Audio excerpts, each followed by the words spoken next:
प्रणाम। ॐ एकदन्ताय विद्महे वक्रतुण्डाय धीमहि तन्नो दन्ति प्रचोदयात्। प्रणाम सौ विद्यार्थी मित्रों મિત્રો ગણેશ ચતુર્થીની હાર્દિક શુભકામનાઓ સાથે આપણે ધોરણ 10 ચેપ્ટર 4 ના પાઠ બેજામાં પ્રવેશ કરીએ છીએ।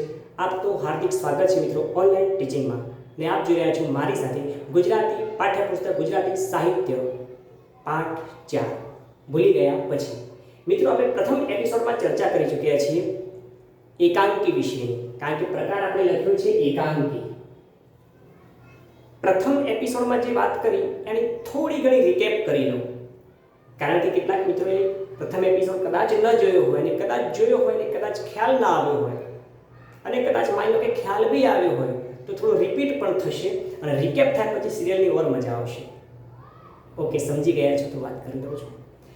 પહેલી વાત કે આપણે ગુજરાતી સાહિત્યમાં નાટક અને એકાંકીનું આગવું સ્થાન છે। આપણે જે પ્રથમ એપિસોડમાં વાત કરી કે નાટક અને એકાંકીના કોમન લક્ષણો કયા છે, તો નાટક અને એકાંકીના કોમન લક્ષણોમાં આપણે વાત કરી હતી।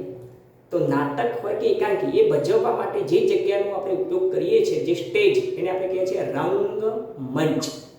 તો હવે રંગમંચની વાત કરી। રંગમંચ જે જગ્યા ઉપર ઊભા રહીને આપણે નાટક કે એકાંકી બંનેની કોમન વાત કરું છું ભજવવાનું છે એ જગ્યા એટલે રંગમંચ।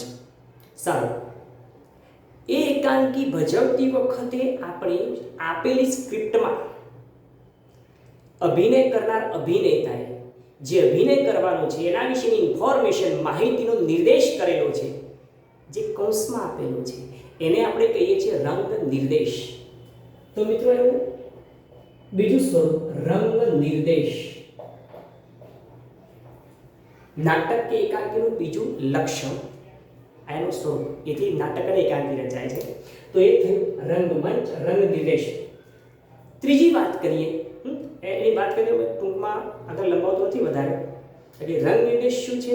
તો જે તે પાત્રે પોતાનો અભિનય કરવા માટે શું ફોલો કરવાનું છે, શેને અનુસરવાનું છે, એનો નિર્દેશ એને કહેવાય રંગ નિર્દેશ, જે કૌંસમાં આપેલો હશે। રંગ નિર્દેશ બે પ્રકારના છે, એક તો નાનો રંગ નિર્દેશ, બીજો મોટો રંગ નિર્દેશ। નાનો રંગ નિર્દેશ શું સૂચવે છે? તો જે તે પાત્ર માટે જ એ લાગે છે, જેમ કે આપણે ઉદાહરણ આપ્યું હતું, તલવાર ખેંચીને એ કૌંસમાં આપેલું છે અને પછી મહારાણા પ્રતાપ ઊભા થાય છે અને પછી ગુસ્સે થઈને બોલે છે, ખબરદાર જો કોઈ મારા એરિયામાં પગ મૂકે છે તો આ જે એનો ડાયલોગ છે, એની જે રજૂઆત છે એ કેવી રીતે કરવાની છે એનો નિર્દેશ એ રંગ નિર્દેશ, એ નાનો રંગ નિર્દેશ। પણ જે તે આખા એકાંકી માટે જે કોમન સામાન્ય રીતે લાગે છે એને કહેવાય મોટો રંગ નિર્દેશ। દાખલા તરીકે આપણે કોઈ એકાંકી કે નાટક ભજવવાનું હોય એ વખતે જે તે પાત્ર આપણે સૂચવતા હોઈએ, કારણ કે નાટક કે એકાંકીની કેટલીક મર્યાદાઓ છે, પ્રેક્ષકોની સામે આપણે પેશ કરવાની હોય, એટલે આપણે 5-6 વર્ષની સમય મર્યાદા એમાં ના આપી શકીએ, કારણ કે ઘણી ઘણી સમયની કલાકોની સમય મર્યાદામાં આપણે અથવા મિનિટોની સમય મર્યાદા આપણે પૂરું કરવાનું હોય, પ્રેક્ષકો સામે બેઠેલા હોય, 2-4 યુગ બતાવી દેવા હોય તો ત્યાં જ બતાવી દેવા પડે, એટલે આપણે શું કરીએ છીએ એને માટે આપણે સૂચન કરીએ। જેમ કે નાનો અલ્પેશ રંગમંચ ઉપર આપણે નાનું બાળક બતાવ્યો હોય અને પછી 10 વર્ષ પછીનો આપણે અલ્પેશ બતાવવો હોય તો 10 વર્ષ પછીનો અલ્પેશ સ્વાભાવિક મોટો હોય, એટલે જ્યારે એ અલ્પેશ ફરી એન્ટ્રી કરે ત્યારે પ્રવક્તાએ એ એન્કરિંગમાં કહેવાનું હોય છે અથવા એનો નિર્દેશ કરવાનો હોય છે કે અલ્પેશ 10 વર્ષ પછી જ્યારે પોતાના ગામ ભણી પાછો ફરે છે ત્યારે શું થાય છે, પછી એન્ટ્રી બતાવે આપણે સમજીએ પ્રેક્ષકો કે અલ્પેશ જ છે। જો એ પ્રવક્તા રજૂઆત ન કરે અથવા રંગ નિર્દેશ કરવામાં ના આવે તો શું સમજે લોકો કે અલ્પેશના પપ્પા આવ્યા। ઓકે મિત્રો, એટલે એવું ન થાય એટલા માટે જરા વાતને સમજી લઈએ કે રંગ નિર્દેશ કરવો પડે। સારું, ત્રીજા નંબરની મિત્રો આપણે વાત કરી હતી કે એમાં સૌથી ઇમ્પોર્ટન્ટ છે સંવાદ। સંવાદ એનો ડાયલોગ પાવરફુલ હોવો જોઈએ। અભિનેતાના અભિનયની સાથે સાથેના સંવાદમાં તાકાત, કારણ કે નાટક કે એકાંકીનું હૃદય છે સંવાદ। ખુમારીનો સંવાદ ખુમારીમાં હોવો જોઈએ, કરુણતાનો સંવાદ કરુણતામાં, જેવા પ્રકારનો સંવાદ છે મિત્રો, હાસ્ય ડાયલોગ હાસ્યમાં હોવો જોઈએ, તે પ્રકારની અભિનયની પ્રવૃત્તિ, અભિનયની અભિવ્યક્તિ એ પ્રકારે સંવાદમાં હોવી જોઈએ। સૌથી ઇમ્પોર્ટન્ટ ટોપિક છે, ખુમારી તો ખુમારીમાં હોવી જોઈએ। તો મિત્રો આ જે વાત કરીએ સંવાદની, ત્યાર પછી વાત કરીએ છીએ પાત્રાલેખન. પાત્રાલેખનનો મતલબ છે કે આપણે જે તે કેરેક્ટરની પસંદગી, નાટક કે એકાંકી ભજવતી વખતે આપણે કેરેક્ટરની પસંદગી સૌથી ઇમ્પોર્ટન્ટ બાબત છે. રામાયણમાં રામચંદ્ર ભગવાનનું પાત્ર રામચંદ્ર ભગવાન જેવું લાગવું જોઈએ, એની સરખામણીમાં રાવણનું પાત્ર, ખલનાયકનું પાત્ર એ પ્રમાણે એમની સરખામણીમાં થોડુંક એ લેવલમાં હોવું જોઈએ. તમે સમજી ગયા હશો. એટલે જે તે વ્યક્તિને પાત્ર સુટેબલ હોવું જોઈએ. મેં તમને અગાઉ વાત કરી હતી, આજે ફરી યાદ કરાવી દઉં જે મિત્રો જાણી ન હોય. રામાયણ આપણે લોકડાઉનમાં રામાયણ જોયું. આ રામાયણના ડિરેક્ટર રામાનંદ સાગર. રામાનંદ સાગરે મિત્રો રામચંદ્ર ભગવાનનું પાત્ર સિલેક્શન કરવા માટે 2 વર્ષ સુધી ઓડિશન લીધો અને ત્યારે એ અરુણ ગોયલના પાત્રને સિલેક્ટ કર્યું. એમની સરખામણીમાં રાવણનું પાત્ર પણ કેટલું પાવરફુલ. સીતા મૈયાની તો વાત જ ન થાય. એક પાત્રોમાં લક્ષ્મણજીના પાત્રો, હનુમાનજીના પાત્રો, તો જે તે પાત્ર એ અભિનેતાને સુટેબલ હોવું જોઈએ. એટલે પાત્ર લેખન, પાત્ર પસંદગી સૌથી અગત્યની બાબત છે. નહીં તો પછી હસવામાં ફસવું થઈ જાય.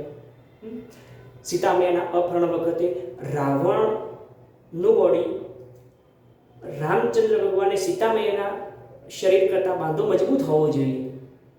પહેલાં આપણે ખબર છે રામલીલા, ગામે ગામથી રામલીલા ભજવવા આપણને આપણા મમ્મી પપ્પાને ખબર હશે કે ગામડે રામલીલા ભજવવા આવે તો એમાં ભાઈઓ જ બધા કેરેક્ટર હોય. એટલે સીતા માતાનું પાત્ર પણ એ જ ભજવે. તો રાવણનું પાત્ર એ રામચંદ્ર ભગવાન કરતાં પાત્ર થોડું હેવી હોય, સીતા મૈયા પાત્ર કરતાં તો હેવી હોય જ. અને જો એ ન હોય અને ધારો કે મારા જેવું કોઈ સિંગલ હડ્ડીનું પાત્ર પસંદ કર્યું રાવણમાં અને મારી સરખામણીમાં સીતા મૈયાનું પાત્ર ભારે હોય તો પછી સીતા મૈયાના અપહરણની જગ્યાએ રાવણનું અપહરણ થઈ જાય. એ ન થાય. એટલા માટે મિત્રો પાત્ર પસંદગી ઇમ્પોર્ટન્ટ છે. અને ત્યાર પછી વાત કરીએ છીએ કથા વસ્તુ. કથા વસ્તુ ચોટદાર હોવી જોઈએ. વિષય વસ્તુ, સબ્જેક્ટ આનો પાવરફુલ પોઈન્ટ છે. આ બધા જ પોઈન્ટ મિત્રો આવશ્યક છે નાટક કે એકાંકીમાં. કારણ કે એને બરાબર આકર્ષવાનું છે, પ્રેક્ષકોને જકડી રાખવાના છે. એમાં નવ પ્રકારના રસોનું નિરૂપણ શક્ય હોય તો હોવું જોઈએ. આ 9 પ્રકારના રસોના નિરૂપણથી પ્રેક્ષકો જકડાઈ રહે છે, સંકળાય રહે છે અને એને ફોલો કરવા, સમજવાનો પ્રયત્ન કરે છે. તો કથા વસ્તુ પણ ઇમ્પોર્ટન્ટ છે. ઓકે મિત્રો, આ બધી જ બાબતો નાટક એકાંકી બંને માટે લાગે છે. પરંતુ નાટક અને એકાંકીમાં ફરક શું છે એ થોડીક વાર ફક્ત 2 મિનિટમાં વાત કરીએ. આપણે કરી દઈએ. નાટક એટલે આપણે કહ્યું કે નાટક એ શું છે તો નવલકથાનું સંવાદાત્મક સ્વરૂપ છે, ગદ્ય સ્વરૂપ. નવલકથા એટલે મુખ્ય નાયક ઉપર આધારિત જીવનના તમામ પ્રસંગોનું વર્ણન કરતી લાંબામાં લાંબી અથવા લાંબી વાર્તા. હવે લાંબી વાર્તાઓ એટલે સ્વાભાવિક છે, એના ભાગ પાડવા પડે અને ભાગ પાડીએ એટલે એનો ખંડ ભાગ કહેવાય. એનો નવલકથાનો એક ભાગ નવલકથા ખંડ થયો, ભાગમાં વિભાજિત કરવો પડે. તો દરેક ભાગને આપણે જુદા જુદા, જેમ કે આપણે વાત કરી હતી રામાયણના દરેક ભાગને આપણે શું કહીએ છીએ તો કાંડ. લંકાકાંડ, અયોધ્યાકાંડ, સુંદરકાંડ. આ કાંડ ટોટલ 6 કાંડમાં રામાયણ લખાય. તો ભગવાન શ્રી કૃષ્ણનું જીવન ચરિત્ર પુસ્તક આપણે વાત કરી હતી એ એટલે કયું તો એ છે ભગવાન કૃષ્ણનું જીવન ચરિત્ર પુસ્તક શ્રીમદ ભાગવત. શ્રીમદ ભાગવત મહર્ષિ વેદવ્યાસજીએ રચ્યું અને મહર્ષિ વેદવ્યાસજીએ ભગવાનની પ્રેરણાથી ગણેશજીએ લખ્યું. અને આપણે જાણીએ છીએ કે ગણેશજીનો ઉત્સવ આપણે એટલા માટે મહાન કાર્ય કરવા બદલ એમની પધરામણી કરીએ છીએ. તો આ ગણેશજીનો ઉત્સવ આપણે એટલા માટે મનાવીએ છીએ. તો મિત્રો વાત એક એવી છે કે શ્રીમદ ભાગવતના પણ જુદા જુદા ભાગ છે. કેટલા ભાગ? 12 ભાગ. દરેક ભાગને શું કહે છે? સ્કંદ. પહેલો સ્કંદ, બીજો સ્કંદ, ત્રીજો સ્કંદ, એમ. દશમ સ્કંદમાં ભગવાન કૃષ્ણની 12 લીલાઓ છે અને 12 લીલાઓ પર આધારિત મધ્યકાલીન યુગના મોટા ભાગના લેખક કવિ એની પર કાવ્યો લખ્યા. પ્રેમ લક્ષણા ભક્તિમાં અગાઉ આપણે જોઈ ચૂક્યા છીએ. કદાચ કોઈને ખ્યાલ ન હોય તો પછી આપણે મુલાકાતમાં વાતને ગહેરાઈમાં મિત્રો કોન્ટેક્ટમાં પૂછી શકશો આપ કોઈ પણ વાતને. પણ મહત્વની વાત એ છે કે આ શ્રીમદ ભાગવતના ભાગ થયા સ્કંદમાં. મહાભારતના દરેક ભાગનું શું નામ છે? પર્વ. તો મિત્રો આ તમામ પ્રકારના ભાગ પાડવા પડે છે અને આ જ વસ્તુ જો સંવાદમાં આવી જાય તો થઈ ગયું નાટક. ઓકે, તો નાટકમાં પણ ભાગ પાડવા પડે. તો નાટકના દરેક ભાગને કહેવાય અંક. નાટકના દરેક ભાગને કહેવાય અંક. એટલે આ શું થયું? નવલકથાનું સંવાદાત્મક સ્વરૂપ. નવલકથાનું સંવાદાત્મક સ્વરૂપ એટલે નાટક. હવે આ નાટકની આપણે જે વાત કરી એ સંવાદાત્મક સ્વરૂપ એનું થયું. તો પછી જુદા જુદા ભાગોમાં વિભાજિત છે. ઓછામાં ઓછા 2 કરતાં વધુ 2 અથવા 2 થી વધુ અંક હોવા જોઈએ તો નાટક કહેવાય. ઘણા નાટકમાં 5-5 અંક હોય છે. જ્યારે મિત્રો આ એક જ પ્રસંગમાં એક જ અંકમાં રજૂ થઈ જાય એને કહેવાય એકાંકી.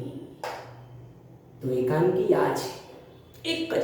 એટલે એકાંકી શેનું સ્વરૂપ થયું? તો નવલિકાનું. નવલિકાનો મતલબ શું?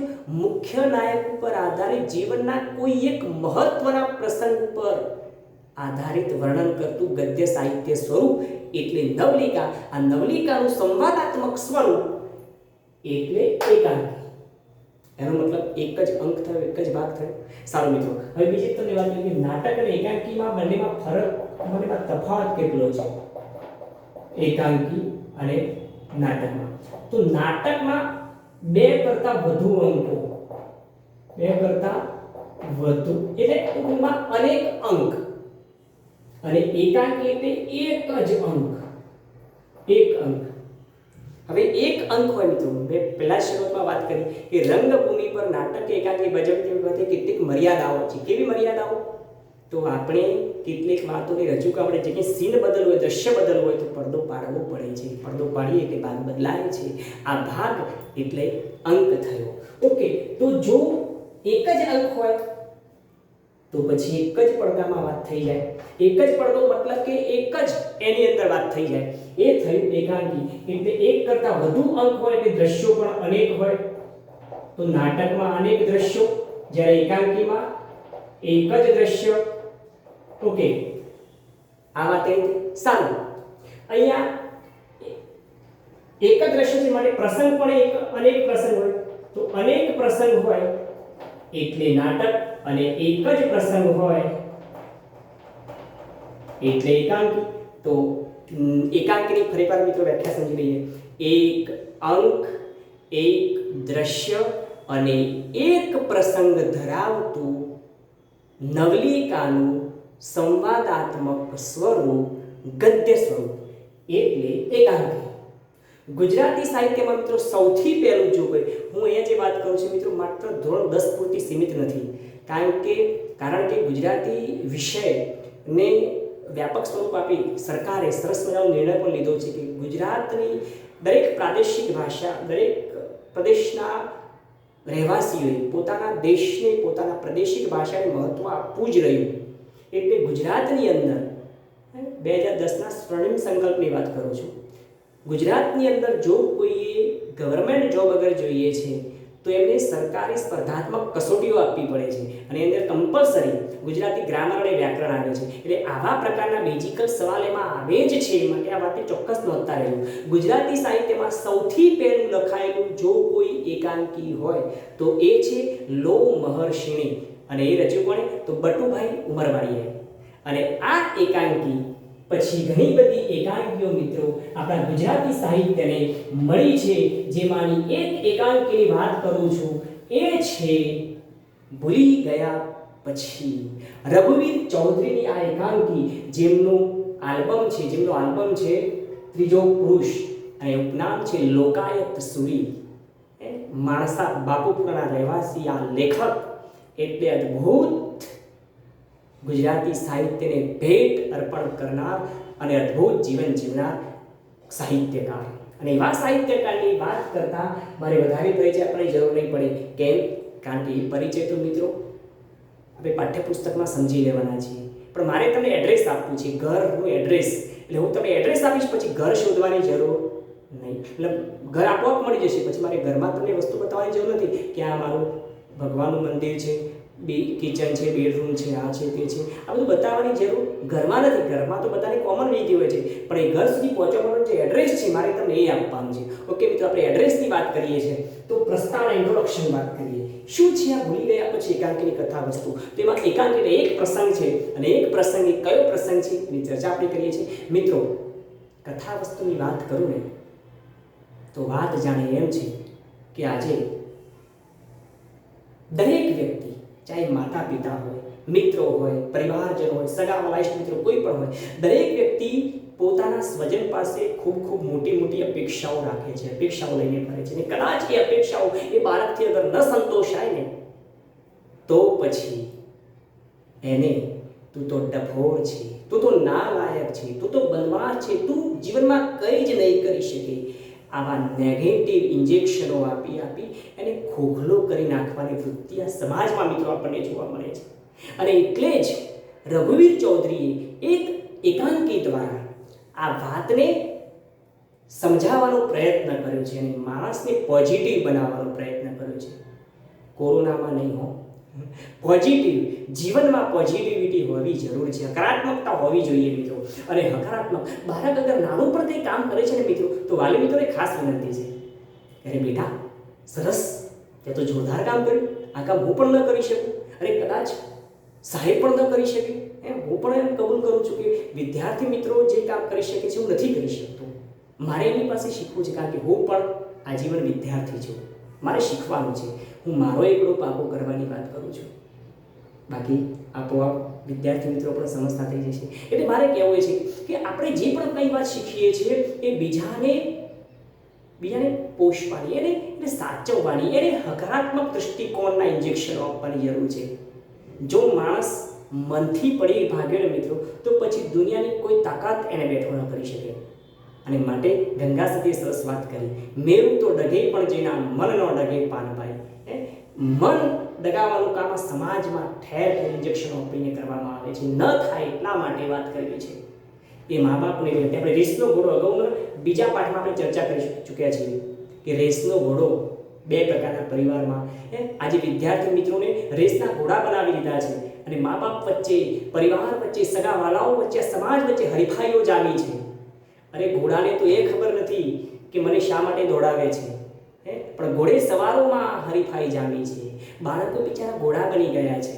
અને વાલી મિત્રો, સગાવાલા, ઇષ્ટ મિત્રો, શિક્ષક મિત્રો, ન જાણે ક્લાસીસો, હા તે આખો સમાજ એની પર સવાર થઈને દબાણ આપ્યા કરે છે. ઘોડાને દોડાવ દોડાવ દોડાવ દોડાવ કરે છે. અને જો ઘોડો હારી જાય તો પછી આ ઘોડો કશાય કામનો નથી કહીને બેસાડી દેવામાં આવે છે. એ ન થાય એટલા માટે મિત્રો પોઝિટિવિટીની જરૂર છે. એને પ્રસ્તુત કરતું એકાંકી એટલે ભૂલી ગયા પછી જે મેઇન કેરેક્ટર છે મનીષા, મુખ્ય નાયક અને નાયિકાની વાત કરીએ. મનીષા અને એનો થનાર પતિ નરેન, પાત્ર પરિચય આપી દો જેથી કરીને આપણને સમજવામાં સરળતા રહેશે. અને એના પિતા વિરાટ જે શિકારી છે, ત્યાર પછી કનોજ, આનંદ, આ એના સહકર્મચારી મિત્રો, એની મિત્ર વર્તુળ છે. આ ઘણા ગાંઠા સિરીફ પાત્રોમાં આપણે એકાંકીની વાત કરવી છે. એ એકાંકીની વાત કરી રહ્યા છીએ જેમાં જોઈએ છે કે મનીષા, કથા વસ્તુની વાત કરું છું, મનીષા એટલે વિરાટની એક એવી દીકરી જે બિચારી સાવ ડરપોક છે, ગરોળીથી પણ ડરી જાય, એના બચ્ચાથી પણ ડરી જાય, ભાગીને બૂમ પાડી જાય એવી આ દીકરી, એને વિરાટ નામના યુવક સાથે પ્રેમ થયો છે. અને નરેન નામના, ભૂલ થઈ ગઈ, વિરાટ તો પિતાજી છે, નરેન નામના યુવક સાથે પ્રેમ થયો છે. પેલો પ્રેમ ખરો પણ પિતા પ્રેમ, એટલે આપણે સમજવામાં જરાક રાખીશું. ઓકે, તો નરેન સાથે પ્રેમ થયો છે જે વનરક્ષક અધિકારી છે. અને વનરક્ષક અધિકારી હોવાના નાતે બહાદુર છે, જબરજસ્ત પાવરફુલ છે, કોઈ પણ પ્રાણી સામે સરળતાથી લડી શકે છે અને કેદ કરી શકે છે, પકડી શકે છે, આટલો બહાદુર છે. અને મનીષા એની સરખામણીમાં જમીન આસમાનનો ફરક હોય, તફાવત હોય એવો ડરપોક અને સાપ એની સરખામણીમાં નીચું પડતું પાત્ર છે. એટલે આ બંનેમાં થયેલા પ્રેમમાં લગ્ન થવાની ચર્ચાઓ પર આગળ વાત વધે છે. એટલે એના પિતા વિરાટ એનો વિરોધ કરે છે અને પોતાની દીકરીને કહે છે કે બેટા આ શક્ય નથી, નરેન જેવા વનરક્ષક અધિકારી સાથે તારા લગ્ન શક્ય જ નથી, કારણ કે બહાદુર છે, એ જંગલી પ્રાણીઓ સાથે લડવાવાળો છે, અને તું એક છીપકલીથી ડરી જાય છે, એક ગરોળીથી ડરી જાય, તારી એની સાથે જીવન સફળ નહીં થાય, તને નહીં નિભાવી શકે. અને વિરાટનું આવું કહેવાનું પાછળ, પિતાનું કહેવાનું પાછળ કારણ એ છે કે જ્યારે એકવાર ભૂતકાળમાં એ એની પત્ની સાથે, મતલબ વિરાટ એમની પત્ની સાથે, મનીષાની મમ્મી સાથે જ્યારે શિકારીએ જાય છે ત્યારે માચડે બેઠા બેઠા શિકાર કરતો હોય છે. એ વખતે એક વાઘની ત્રાળથી વિરાટની પત્ની એકદમ હેબતાઈ જાય છે, ગભરાઈ જાય છે અને એકદમ અચાનક ગભરાઈને મૃત્યુ પામે છે. એટલે એનું ઘર ભંગ થાય છે. માતા વિહોણી આ દીકરીને ઉછેરીને વિરાટ મનીષાને ઉછેરવામાં કોઈ કચાશ નથી રાખતો, પણ તેમ છતાં ઉછેરીને મોટી કરે છે. એટલે એને પણ એક ડર છે કે સ્ત્રી પાત્ર હંમેશા ડરપોક જ હોય અને એમાંય જેની માં ડરપોક હોય એ દીકરી પણ ડરપોક જ હશે એમ માની અને એ પોતાની દીકરીને ચેલેન્જ આપે છે. એ નથી ઈચ્છતો કે જેમ મારે વિધુર થવું પડ્યું એમ કોઈ જગ્યાએ જતા અથવા વનરક્ષક અધિકારી હોવાનાથી કોઈ પ્રાણીના બૂમ કે ત્રાળથી ગભરાઈ અને કદાચ મનીષા મૃત્યુ પામે તો પછી બિચારો નરેન એના લગ્ન પહેલાં જ બિચારો વિધુર થઈને આખી જિંદગી એકલવાઈ જીવવી પડે એ ન થાય એવું ઈચ્છે છે. એટલે વિરાટ એટલે કે પિતા, મનીષાના પિતા એને ચેલેન્જ આપે છે કે બેટા તારા લગ્ન શક્ય નથી. પણ કેમ પિતાજી, મારા લગ્ન કેમ શક્ય નથી? હું ચોક્કસ એને પાર પાડીશ, આ લગ્ન મારા નિભાવવા છે, એટલે ચોક્કસ સફળ થઈશું એમાં. ત્યારે પિતાજી ચેલેન્જ આપે છે કે જો બેટા આ લગ્ન ત્યારે જ શક્ય છે કે જ્યારે તું મારી ચેલેન્જને પૂરી કરી શકે. અને મારી ચેલેન્જ એ છે કે તું માત્ર એક ગરોળીના બચ્ચાને પકડીને મારી સામે લાવી શકે તો હું માનું કે તું બહાદુર છે અને બહાદુર દીકરીને હું આ વનરક્ષક અધિકારી સાથે પરણાવું. એ વાતથી નર્વસ થઈ અને મનીષા બિચારી એકદમ નારાજ થઈ ગઈ, હતાશ થઈ ગઈ અને આ બંનેના પ્રેમમાં વિચ્છેદ ઊભો થયો. અને વિચ્છેદ એવો તો ઊભો થયો કે જેથી કરીને બંનેના લગ્ન ન થયા. અને લગ્ન ન થયા જેના લીધે બિચારો હૈયાથી પડી ભાગેલો એવો નરેન એની યાદમાં, મનીષાની યાદમાં, વિરહમાં ઝૂરતો રહ્યો. અને આ તરફ એ વાતને વિરાટથી વિસરાઈ ગઈ. પરંતુ આ વાત ભૂલી ગયા પછી એકવાર એક પ્રસંગ ઘટના એવી બની જે આખી એ ઘટનાને પાછો વળાંક આપે છે. ઘટના જાણે એમ હતી કે મનીષા પોતાના મિત્ર વર્તુળ સાથે પર્વતારોહણ માટે આબુ ફરવા ગયેલી છે અને ત્યાં પર્વતારોહણ કરતી વખતે એક પ્રસંગમાં એવી ઘટના એને ત્યાં બની જે યાદ અપાવી જાય છે કે સુરતનું એક ફેમિલી ત્યાં આબુ પર ફરવા આવેલું અને સુરતનું આ ફેમિલી એ રીંછના સકંજામાં ઝડપાયું અને રીંછે એની પર જબરજસ્ત પ્રહાર કર્યો અને રીંછે પ્રહાર કર્યો એટલે આ સુરતનું આ ફેમિલી કુટુંબ, નાનકડો પરિવાર બિચારો નર્વસ થઈ ગયો. બધા આજુબાજુના લોકો ગભરાઈને એકદમ ભાગમભાગ કરવા લાગ્યા. આ દ્રશ્ય જોઈને મનીષા ડરી નહીં હો. એ મનીષા જેની સામે પિતાજીએ ગરોળી પકડવાની ચેલેન્જ આપી હતી એને મનમાં ગાંઠ વાળી હતી મિત્રો, મનમાં ગાંઠ, મનમાં ફોલ્ડર નાખી દીધો કે આઈ કેન ડુ, હું કંઈક કરી શકું છું. અને એ ગાંઠ વાળ્યા પછી આજે વર્ષોના વણલા વીત્યા અને એ પ્રસંગને યાદ અપાવીને મનીષાએ આખી વાતને વળાંક આપ્યો. મનીષાએ રીંછ સામે બરાબર ટક્કર લીધી, એને રીંછને બરાબર એની સામે મુકાબલો કરીને હરાવી દીધું અને પેલા સુરતી ફેમિલીને બચાવી લીધું. બસ આ મનની ગાંઠ છે ને મિત્રો, એ આત્માથી બંધાય છે ને એ ગાંઠ એ પોતે જ ઉકેલી શકે છે. ક્યારે? આત્મવિશ્વાસ માટે જ આત્મવિશ્વાસના પુરાવાઓ મિત્રો આપણી સંસ્કૃતિમાં છે. જેસલ જાડેજા ભયંકર બહારવટિયાની સામે જ્યારે મોત દેખાયું ત્યારે હલબચી ગયો, પરંતુ તોરાદે રાણી એટલું જ બોલ્યા કે હે જેસલ જાડેજા તો ચિંતા ન કર, ફિકર ન કર, તારી નાવડીને હું ડૂબવા નહીં દઉં. હું તો નહીં ડૂબું પણ તારી નાવડીને પણ, તને પણ હું ડૂબવા નહીં દઉં. આટલો આત્મવિશ્વાસ મિત્રો આપણા સાહિત્યમાં, આપણી સંસ્કૃતિના પરિચયમાં છે. એ સાહિત્યની વાતો કરવી છે આપણે. સારું, પણ વાત એવી બની કે મનીષાએ પેલા ફેમિલીને છોડાવી લીધું, આસપાસના લોકો ભેગા થઈ ગયા અને જબરજસ્ત રીતે આ મનીષાને એને એને બિરદાવી, એની વાહવાહી કરી, એની બોલબાલા થઈ ગઈ, ચારે તરફ એના ગુણગાન ગવાયા અને એને એક પ્રસંગમાં, એક સભામાં ભાષણ આપ્યું અને ભાષણ ટોપિક પણ કેવો, એક નાજુક અને નમણી કન્યા ખડતલ અને નિર્ભય ન હોઈ શકે? શું ન કરી શકે માણસ, શું ન કરી શકે? બસ આ વાત પર એને જબરજસ્ત પ્રવચન આપ્યું, ભાષણ આપ્યું અને લોકોના તાળીના ગડગડાટ થઈ ગયા. આ વાતથી અજાણ એવો નરેનને જ્યારે આ વાતની ખબર પડી ત્યારે મિત્રો એ મનીષાને બિરદાવતા બોલ્યો કે વાહ મનીષા, તું તો મારા કરતાં પણ વધુ આગળ નીકળી ગઈ.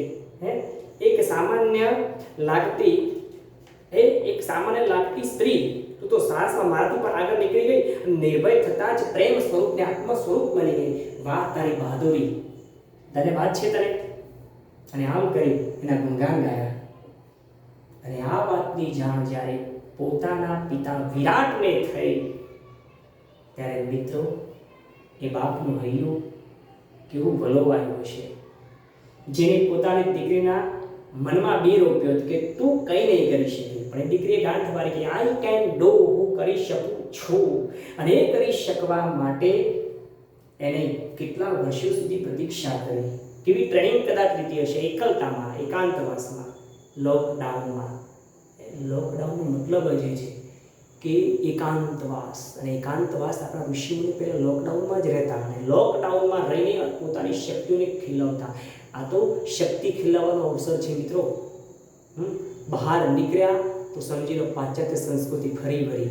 હા, જરૂરી છે એ પણ છતાંય બહારનું જેટલું લોકેશન, જેટલું બહારની સૃષ્ટિ સુંદર છે તે આત્મિક સૃષ્ટિનો પણ અનુભવ કરી લઈએ, એ તો અવસર છે આપણને.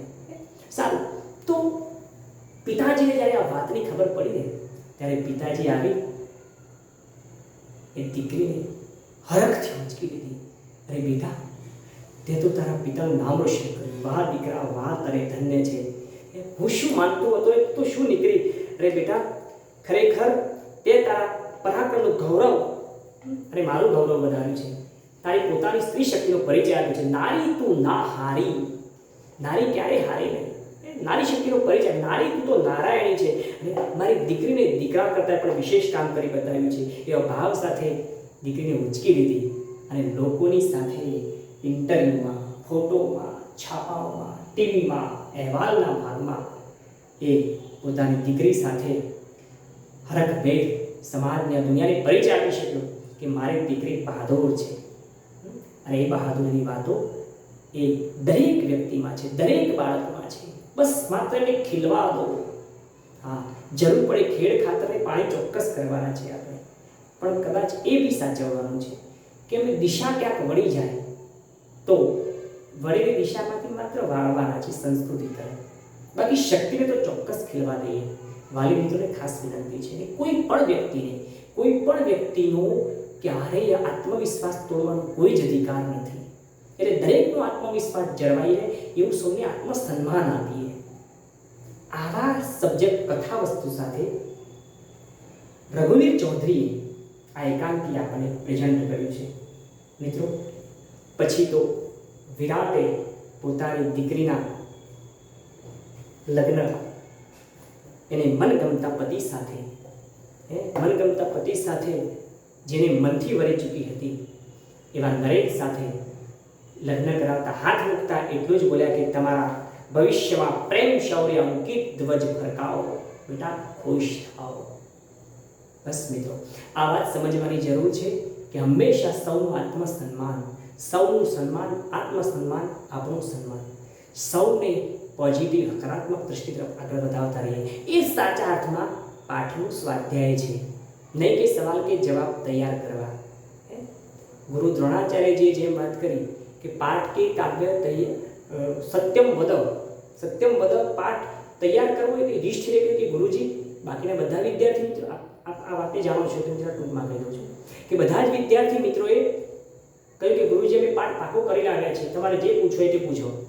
એકમાત્ર બિચારા યુધિષ્ઠિર 2-3 દિવસથી, એ વખતના બ્રિલિયન્ટ સ્ટુડન્ટો, એમને મતલબ એ વખતના સમયમાં કહ્યું કે બેટા પાઠ પાકો કરી લાવજો, સત્યમ વદ. બીજા દિવસે બધા વિદ્યાર્થીઓ આવ્યા, એની પ્રેઝન્ટેશન લેવાય, હાજરી લેવાની, પછી શરૂઆત થઈ અને પછી કહ્યું ચલો કેટલા વિદ્યાર્થી મિત્રો પાઠ પાકો કરી લાવ્યા? તો બધા કે દુર્યોધન કે ગુરુજી તૈયાર કરી લાવ્યા, તમારે જે પૂછો પૂછો, OMR સ્વાધ્યાય, ટૂંકા સવાલ, લાંબા સવાલ. હવે દુર્યોધન જો સવાલ જવાબ તૈયાર કરી લાવે તો બાકીનાને કોઈ પૂછવાનો કોઈ સવાલ જ નથી. તો આ બધાય સવાલો પોતાનું લેશન ગુરુજીની સમક્ષ પ્રસ્તુત કરી કે અમે લખી લાવ્યા છે, અમે તૈયાર કરી લાવ્યા. એકમાત્ર યુધિષ્ઠિરે જવાબ જુદો આપ્યો કે ગુરુજી સોરી, હું લેસન નથી લાવ્યો. હે ગુરુજી નવાઈ લાગી, હોશિયાર વિદ્યાર્થી લેસન ન લાવે તો પછી મારે બીજાને તપાસવાનો કોઈ સવાલ જ નથી. કારણ કે હોશિયાર વિદ્યાર્થીનું સજા એટલે ક્લાસના એક વિદ્યાર્થીને સજા સમજી લેવાનું. એટલે બ્રિલિયન્ટ સ્ટુડન્ટ. ચલો ગુરુજી વાતની માની લાવી, બીજા દિવસે તપાસ કરી. બીજા દિવસે આવ્યા વિદ્યાર્થી મિત્રો, ચલો આજે પાઠ પાકો કરી લાવ્યા, બધા એક જવાબ. યુધિષ્ઠિરનો એક જવાબ, ગુરુજી સોરી આજે પણ મારે પાઠ પાકો થયો નથી. ગુરુજીને નવાઈ લાગી. એટલે આ વાતને મિત્રો ખૂબ ખૂબ ખૂબ 2-4 દિવસ ગુરુજીને કંઈક મનમાં થયું, નક્કી કંઈક કારણ છે, બાકી યુધિષ્ઠિર પાઠ પાકો કર્યા સિવાય રહે નહીં. એટલે યુધિષ્ઠિરે મનોમન આ વાતને સ્વીકારીને મનમાં વિચાર્યું કે મારે ગુરુજીની સમક્ષ વાત તો કરવી છે, શું કરવું? એટલે એક દિવસ નવરાશના સમયમાં ગુરુ દ્રોણાચાર્યજી યુધિષ્ઠિરને બોલાવ્યા ઓફિસમાં. એટલે ઓફિસમાં બોલાવીને કહ્યું કે સારું બેટા, તકલીફ શું છે મને સમજાતું નથી. તમારો જ પાઠ, જેની પાસે મને મોટી અપેક્ષા છે, એનો જ પાઠ કાચો, એક લેશન વિના. ત્યારે યુધિષ્ઠિરે કહ્યું કે ગુરુજી સાચી વાત કહું? હા બોલો, મારે સાચી જ સાંભળવી છે. કે સાચી વાત કહું, મને પાઠ પાકો કરવા તો ખૂબ પ્રયત્ન કરવો પડે છે. ગુરુજી આજ સુધી મેં તમે જે દિવસથી લેશન આપ્યું સત્તમ બદલ સાચું બોલતા શીખો, એ પાઠ પાકો કરવા માટે મેં ખૂબ પ્રયત્ન કર્યો, પણ હજુ પણ મને ક્યારેક જુઠ્ઠું બોલાઈ જાય છે. મિત્રો આ છે સ્વાધ્યાય. પાઠ પાકો કરવો એટલે સવાલ જવાબ તૈયાર કરવા નહીં, મોટું પરિણામનું લિસ્ટ મેળવવું નહીં, જીવનમાં આચરણમાં લાવવું, એ છે સ્વાધ્યાય કરવું. તો મિત્રો આપણે સાચા અર્થમાં સ્વાધ્યાય કરીએ અને પરીક્ષા માટે તો તૈયાર ચોક્કસથી જ કરીએ. ઓકે મિત્રો, તો ફરી એકવાર સૌને હાર્દિક શુભકામનાઓ સાથે પ્રણામ. સૌ વિદ્યાર્થી મિત્રો જેમ જેમ ટોપિક ચાલતા રહે એમ નોટબુકમાં એ સ્વાધ્યાય લખતા રહેવાનું છે, પ્રેક્ટિસ માટે, સુલેખન માટે, અને જેટલી વાતો આપણે નોંધતા રહીએ છીએ અને ચોક્કસ ડાયરીમાં નોંધતા રહીશું, જેથી કરીને આવનાર તમામ પ્રકારની સ્પર્ધાત્મક કસોટીઓમાં પણ ઉપયોગી થઈ પડશે અને આપણી સ્કૂલની પરીક્ષાઓમાં તો ચોક્કસથી જ થશે. માટે દરેક વિદ્યાર્થી મિત્રો આ વાતની ખાસ તકેદારી લે અને ચોક્કસથી પરિવાર સાથે ખુશમાં, મજામાં, આનંદમાં રહે એવી હાર્દિક શુભકામનાઓ સાથે ફરીવાર સૌને પ્રણામ અને ગણેશ ચતુર્થીની હાર્દિક શુભકામનાઓ. પ્રણામ.